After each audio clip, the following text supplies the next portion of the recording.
Hello friends, इस video में हम पढ़ेंगे difference between local and global variables. ये लोकल और ग्लोबल वेरिएबल्स क्या होती हैं, ये हम इसी वीडियो में प्रैक्टिकली अप्लाई करके देखेंगे।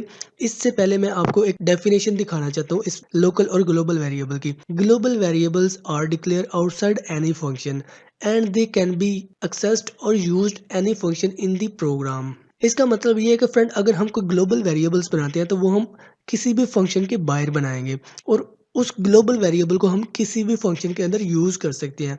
मतलब इस ग्लोबल वेरिएबल को हम डिक्लेयर फंक्शन के बाहर करेंगे, लेकिन फंक्शन के अंदर हम इनको यूज कर सकते हैं। या फिर आप ये कह सकते हैं कि आप एक ही वेरिएबल को अलग अलग फंक्शंस के अंदर यूज कर सकते हो। उसके बाद है friend, local variables are declare inside a function. ये जो लोकल वेरिएबल्स होती हैं ये फंक्शन के अंदर डिक्लेयर करवाई जाती हैं। Can be used only inside that function, और सिर्फ उसी फंक्शन के अंदर यूज की जा सकती हैं। It is possible to have local variables with the same name in different functions. तो फ्रेंड, ये हमारे पास पॉसिबल है कि हम सेम नाम से दो अलग अलग वेरिएबल्स बना सकते हैं और दो अलग अलग फंक्शंस के अंदर ही डिक्लेयर करवा सकते हैं। तो फ्रेंड, ये लोकल और ग्लोबल वेरिएबल्स को हम प्रैक्टिकली अप्लाई करके देखते हैं कि ये लोकल वेरिएबल क्या है और ग्लोबल वेरिएबल क्या है। तो ये रहा फ्रेंड हमारा कंपाइलर। इसके अंदर हम देखेंगे लोकल और ग्लोबल वेरिएबल्स का स्कोप। तो इसके लिए मुझे एक फंक्शन बनाना पड़ेगा। यहाँ पे मैं फंक्शन बना लेता हूँ void, और फंक्शन का नाम लिख देता हूँ func, और यहाँ पे फंक्शन की बॉडी ओपन कर लेता हूँ और इसके अंदर मैं एक वेरिएबल बनाता हूँ int a इक्वल्स टू 10।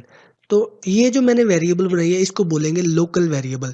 इसका मतलब ये है कि अगर हम इस फंक्शन के अंदर कोई लोकल वेरिएबल बनाते हैं तो उसको हम दूसरे फंक्शन के अंदर यूज नहीं कर सकते, सीधी सी बात है। अगर मैं ये ए को इस फंक्शन के अंदर यूज करना चाहूँ तो ये कभी भी नहीं कर सकता। या फिर अगर मैं इसके नीचे एक और फंक्शन बना लेता हूँ फंक्शन 2, और उसके अंदर मैं इस ए को यूज करूँ तो वो भी मैं नहीं कर सकता। Print F value of A is, और यहाँ पे परसेंटेज डी, इसके अंदर मैं ए को डिस्प्ले करवा देता हूँ। अगर मैं इसको कंपाइलर एंड रन करूंगा तो देखिए फ्रेंड, मुझे एरर मिलेगा। ये कंपाइलर मुझे कह रहा है कि आपने ये जो ए नाम से जो वेरिएबल डिस्प्ले करवाई है, इस नाम से आपने कोई यहाँ पे वेरिएबल बनाई ही नहीं है। तो इससे साफ जाहिर होता है कि फ्रेंड, आपने इस फंक्शन के अंदर जो वेरिएबल बनाई है उसको आप किसी और फंक्शन के अंदर यूज नहीं कर सकते। रिटर्न टाइप या फिर आर्ग्यूमेंट्स वो एक अलग चीज़ है, लेकिन ये आपकी एक लोकल वेरिएबल है जिसको आप किसी दूसरे फंक्शन के अंदर यूज नहीं कर सकते।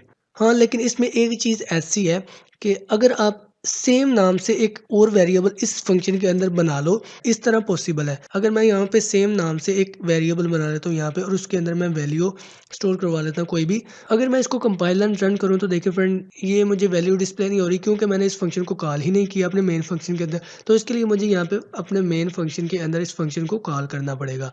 तो मैं इसको कंपाइल एंड रन करूँगा। Value of A is 60। ये चीज बताने का मकसद ये है कि आप लोकल वेरिएबल को किसी दूसरे फंक्शन के अंदर यूज नहीं कर सकते। ये जो लोकल वेरिएबल होती है इसका स्कोप सिर्फ इसी फंक्शन के अंदर रहेगा, यानी कि जिस फंक्शन के अंदर हम लोकल वेरिएबल्स को डिक्लेयर करते हैं उस वेरिएबल का स्कोप सिर्फ उसी फंक्शन के अंदर रहेगा। यानी कि इस फंक्शन की बॉडी के अंदर तक हम इस वेरिएबल को यूज कर सकते हैं, लेकिन इस फंक्शन की बॉडी के बाहर इस वेरिएबल को हम यूज नहीं कर सकते। और इसके बाद हम देखते हैं कि ग्लोबल वेरिएबल्स क्या होती हैं। ग्लोबल वेरिएबल्स देखने के लिए मुझे यहाँ पे ये सारी वेरिएबल्स को ख़त्म करना पड़ेगा।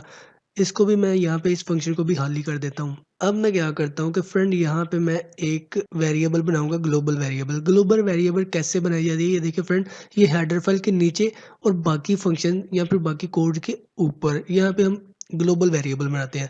ग्लोबल वेरिएबल बनाने का तरीका भी सेम है। यहाँ पे डाटा टाइप लिखेंगे, डाटा टाइप मैं इंट लिखता हूँ, उसके बाद वेरिएबल का नाम लिखते हैं var, और इक्वल्स टू 50। ये मैंने एक वेरिएबल बनाई है और इसके अंदर मैंने 50 स्टोर करवा दिया। इसको बोलते हैं ग्लोबल वेरिएबल। इस वेरिएबल का जो स्कोप है वो ग्लोबल है। ग्लोबल का मतलब ये कि फ्रेंड, इस वेरिएबल को हम किसी भी फंक्शन में यूज कर सकते हैं। अगर मैं यहाँ पे इस फंक्शन के अंदर इसको यूज करूंगा, फंक्शन 1 नाम देता हूँ इसका, इसके अंदर मैं प्रिंट ऑफ करवाता हूँ वैल्यू ऑफ var इज, और यहाँ पे मैं लिख देता हूँ फ्रॉम फंक्शन 1। ठीक है, और यहाँ पे परसेंटेज डी, और यहाँ पे वेरिएबल का नाम जो हमने ग्लोबल वेरिएबल बनाई है उसका नाम मैं यहाँ पे लिख दिया।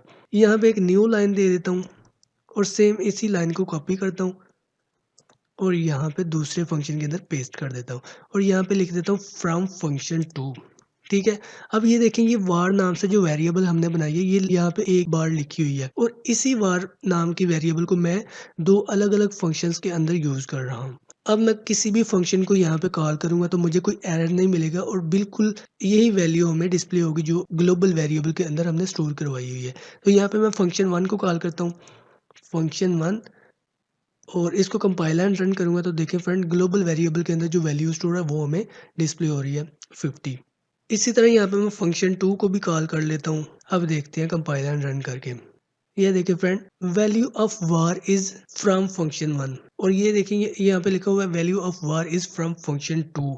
ये जो ग्लोबल वेरिएबल के अंदर जो वैल्यू स्टोर थी वो हम फंक्शन 1 के अंदर भी एक्सेस कर रहे हैं और फंक्शन 2 के अंदर भी एक्सेस कर रहे हैं और इसी ग्लोबल वेरिएबल को अगर हम अपने मेन फंक्शन के अंदर डिस्प्ले करवाना चाहते हैं तो वो भी करवा सकते हैं। यहाँ पे printf value of var from main function और यहाँ पे मैं %d लिख देता हूँ और यहाँ पे वेरिएबल का नाम जो कि हमने ग्लोबल वेरिएबल बनाई हुई है। तो इसको कंपाइल एंड रन करते हैं तो सेम वही वैल्यू हमें यहाँ पे डिस्प्ले हो रही है जो कि हमने ग्लोबल वेरिएबल के अंदर स्टोर करवाई हुई है। तो यही होता है फ्रेंड ग्लोबल और लोकल वेरिएबल। लोकल वेरिएबल का स्कोप सिर्फ एक फंक्शन के अंदर होता है, एक फंक्शन की बॉडी के अंदर होता है और ग्लोबल वेरिएबल का स्कोप पूरे प्रोग्राम में होता है। ग्लोबल वेरिएबल को हम पूरे कोड में कहीं पे भी यूज़ कर सकते हैं। तो ठीक है फ्रेंड आपको पता चल गया होगा कि लोकल वेरिएबल क्या होती है और ग्लोबल वेरिएबल क्या होती है। आज की वीडियो में बस इतना ही।